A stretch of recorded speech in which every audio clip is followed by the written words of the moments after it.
అందరికీ మన ప్రభువును రక్షకుడైనటువంటి యేసుక్రీస్తు వారి పేరిట మరొకసారి ప్రేమపూర్వకమైనటువంటి వందనాలు.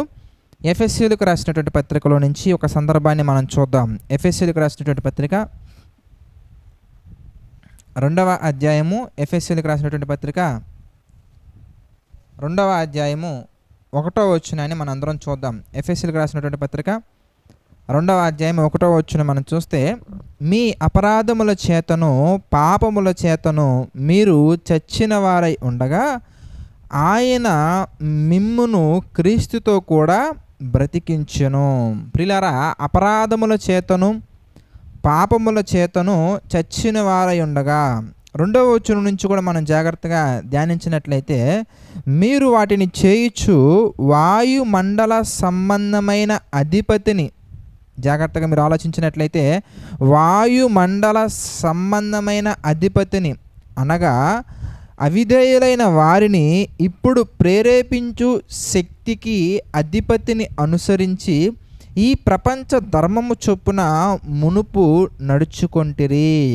వారితో కలిసి మనమందరమును శరీరము యొక్కయు మనస్సు యొక్కయు కోరికలు నెరవేర్చుకొనుచు మన శరీరాశలను అనుసరించి మునుపు ప్రవర్తించుచు కడమ వారి వలె స్వాభావిక సిద్ధముగా దైవోగ్రతకు పాత్రులమై ఉంటిమి. పిల్లరా, మీరు జాగ్రత్తగా ఆలోచించినట్లయితే శరీరానికంటూ కొన్ని కోరికలు ఉన్నాయి. ఆ కోరికలు అనేవి దేవునికి విరుద్ధమైనవి.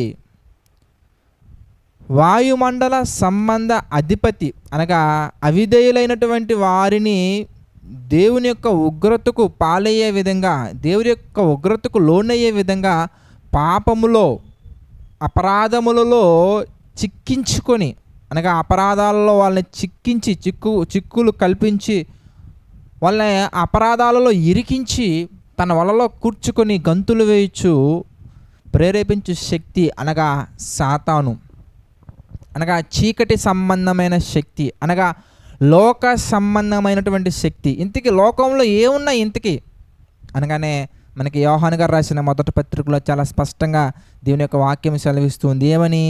లోకములో ఉన్నదంతయు అనగా శరీరాశ, నేత్రాశ, జీవపు డంబము. అంటే ఈ శరీరాశలలో కానీ, నేత్రాశలలో కానీ, జీవపు డంబాలలో కానీ మనల్ని ఇరికించి లోక సంబంధమైనటువంటి ఆలోచనలు, లోక సంబంధమైనటువంటి ఉద్దేశాలలో మనల్ని ఇరికించి వాడి యొక్క వలలో వేసుకొని, వాడు అనగా అపవాది యొక్క వలలో వేసుకొని జాగ్రత్తగా ప్రతి ఒక్కరిని కూడా అపరాధముల చేతను పాపముల చేతను చచ్చిపోయేవారిలాగా చేస్తున్నాడు. అలాంటి మనల్ని, అంటే మీరు బాగా గుర్తుంచుకోవాలి, మన బ్యాక్గ్రౌండ్లోకి వెళ్ళి మనం ఆలోచిస్తే మన హిస్టరీ ఏంటి ఇంతకీ. ఇప్పుడంటే మనం దేవునిలోకి వచ్చిన తర్వాత మనకంటూ నెమ్మదికరమైన మనస్సు, మనకంటూ ఆహ్లాదకరమైన వాతావరణం, సమస్యలు ఎన్నున్నా కానీ సమాధానకరమైన మనస్సు, మనం చాలా ప్రశాంతంగా ఉన్నాం ప్రభు కృపను బట్టి. అయితే ఒకప్పుడు మన పరిస్థితి ఏంటి ఇంతకీ?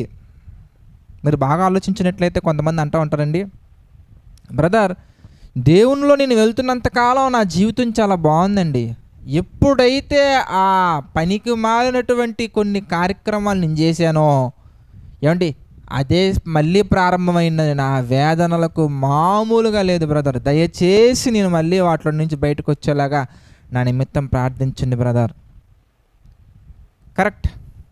ఏమండి, దేవునిలో మనం ఉన్నంత వరకు మన చుట్టూ ఎన్ని సముద్రంలో సుడిగుండాలు ఏ విధంగా అయితే మన చుట్టూ ఉంటాయో మనల్ని కప్పివేయటానికి, ఒక భక్తుడు ప్రార్థన చేస్తూ ఇలా మాట్లాడతాడండి, కుడి పక్కన 10,000 మంది కూలినా, ఎడమ పక్కన 1000 మంది కూలినా, నా చుట్టూ ఎంతమంది భక్తిహీనులు నశించిపోతున్నా కానీ నాకు ఏ మాత్రమును హాని కలగదు.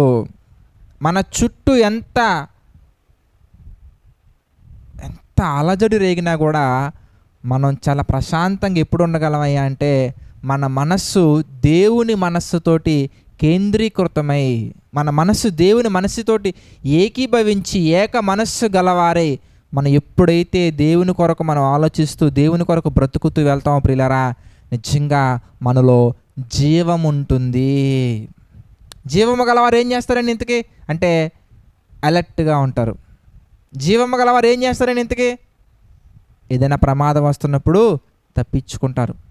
ఏమంటే మీరు ఆలోచించండి, మనకు అర్థం అవడం కోసం చిన్న ఉదాహరణ చెప్తాను. బ్రతికున్నప్పుడు పిన్నిస్తో కొచ్చడం కొరకు, మన కంటి దగ్గరికి పిన్నిస్తో కొచ్చడం కొరకు ఎవరైనా వచ్చారనుకోండి, ఎలా పిన్నిస్ తీసుకొచ్చి మన కంటిలో అలా పొడుస్తున్నప్పుడు అలా మనం కళ్ళు అప్పు చెప్పి కూర్చుంటామండి. వెంటనే కళ్ళు క్లోజ్ చేసేస్తామండి, ఐస్ క్లోజ్ చేసేస్తాం. ఎందుకంటే మనలో జీవం ఉంది, మనలో ఆత్మ ఉంది. ఆత్మయే జీవింపజేయుచున్నది కనుక, జీవింపజేయ ఆత్మ మనలో ఉంది కనుక మనం ఏం చేస్తామంటే ప్రియులారా, ఒక ప్రమాదం, ఆ కంటికి ఒక చిన్న ప్రమాదం అక్కడ దాకా ఎందుకంటే మన కంట్లో నలుసు పడింది అనుకోండి, తల్లడిల్లిపోతామండి. లేదా మనం రోడ్డు మీద వెళ్తూ ఉన్నామండి, పైనుంచి ఏదో మన చేతి మీద పడిందండి, వెంటనే దాన్ని మనం క్లీన్ చేసుకుంటామండి. ఎప్పుడు అంటే మన శరీరం మీద అపవిత్రమైనటువంటిది లేదా ఏదైనా కొంచెం ఇబ్బంది కలిగించేది ఏదైనా మన శరీరం మీద పడినా, మన కంటి దగ్గరికి వచ్చినా, మన కంట్లో నలుసు పడ్డా కానీ వెంటనే మనం అలర్ట్ అయిపోయి మనం ఏం చేస్తామంటే దాంట్లో నుంచి బయటికి రావడం కొరకు మనం ప్రయత్నిస్తామండి. దాన్ని క్లీన్ చేసుకుంటాం, అంటే శరీరాన్ని క్లీన్ చేసుకుంటాం. అదే ఈ ఆత్మ శరీరాన్ని విడిచిపెట్టిన తర్వాత ప్రియులారా, బ్రతికున్నప్పుడు షర్టు మీద బురద పడితేనే చాలా గిలిటీగా ఫీల్ అయ్యి, చాలా ఇబ్బందిగా ఫీల్ అయ్యి ఆ షర్టు వెంటనే చేంజ్ చేసుకుని వేరే షర్టు వేసుకునే మనం, ఎప్పుడైతే ఈ ఆత్మ దేహాన్ని విడిచిపెడుతుందో అప్పుడు శరీరం వేసుకున్న షర్టు కాదండి, శరీరం వెళ్ళి మట్టిలో పూడ్చిపెడుతున్నా కానీ, మట్టిలో పాతి పెడుతున్నా కానీ కనీసం చలనం ఉండదండి. ఎందుకో తెలుసా? ఆ శరీరము చచ్చినదాయను. అదేవిధంగా ఆత్మీయంగా మనం కూడా చచ్చిన వారమై ఉండగా, అంటే మన కుటుంబంలోకి ఎన్నో సమస్యలు వస్తూ ఉన్నాయి, ఎన్నో ఇబ్బందులు వస్తూ ఉన్నాయి, ఎన్నో అలుముకుంటున్నాయి, ఒక మనశ్శాంతి లేదు, చాలా ఇరిటేట్గా ఉన్నాం, చాలా ఇబ్బందిగా ఉన్నాం. అలాంటి పరిస్థితుల్లో ఎందుకు వచ్చే మనకు అలాంటి పరిస్థితులు? ఎందుకంటే అపరాధముల చేతను పాపముల చేతను చచ్చిన వారై ఉండగా. పేరుకి నవ్వుతూ ఉంటామండి, కానీ మనసు నిండా దుఃఖం ఉంటుందండి. పైకి మాత్రం చాలా చక్కగా మాట్లాడుతూ ఉంటామండి, మనసులో మాత్రం చిక్కులన్నీ ఉంటాయండి. ఇలాంటి పరిస్థితులు అనేవి బయటికి చెప్పకపోయినా కానీ మనలో కొంతమంది ఎదుర్కొనే ఉంటారండి. అలాంటి పరిస్థితుల్లో యేసుక్రీస్తు మన జీవితంలోకి వచ్చినప్పుడు ప్రియులారా, మీలో ఆ ఎక్స్పీరియన్స్ ఉంటే సంతోషం అండి. దేవుని యొక్క సన్నిధిలోనండి ఆ దుఃఖంతో ఉన్నప్పుడండి, మనలో ఉన్నటువంటి ఆ హృదయ వేదన, మనోదుఖం అంటారు చూసారా, ఆ హృదయం నిండా ఉన్నటువంటి ఆ దుఃఖాన్ని అంతా కూడా మనం వెక్కి ఏడ్చి ఆయన సన్నిధిలో హృదయాన్ని కుమ్మరించి కన్నీటి ప్రార్థన అంటారు చూసారా, కన్నీటి ప్రార్థనతోటి మన కన్నీళ్ళన్నీ కూడా ఆయన సన్నిధిలో మనం విడిచిపెట్టినప్పుడు దేవాది దేవుడు అంటున్నారండి, నీ కన్నీళ్లను బుడ్డిలో దాచుకొని ఉన్నాను.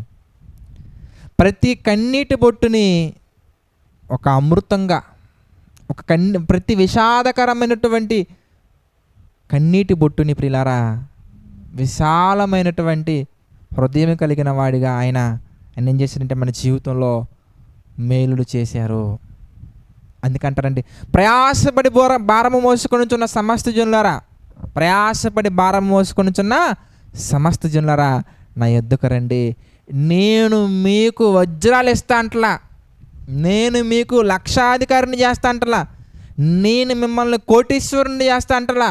ఎందుకంటే కోటీశ్వరుడికైనా, డాక్టర్కైనా, లాయర్కైనా, ఇంజనీర్కైనా, టాపర్కైనా, పెళ్లి చేసుకున్నా చేసుకోకపోయినా, పిల్లలున్నా లేకపోయినా ప్రతి ఒక్కరికి లేనిది కేవలం ప్రభు దగ్గర మాత్రమే దొరికేది ఏదైనా ఉందంటే కనుక సమాధానము. నువ్వు ఎంత కోటీశ్వరుడమైనా కానీ నీ దగ్గర సమాధానం ఉండదు. ఎప్పుడు నీ దగ్గర సమాధానం ఉంటుంది, ఎప్పుడు నీ మనసు ప్రశాంతంగా ఉంటుంది, ఎప్పుడు నీ మనసు నెమ్మదిగా ఉంటుందంటే అది ప్రభువులో ఉంటుంది తప్ప ప్రాపర్టీస్లో కాదండి.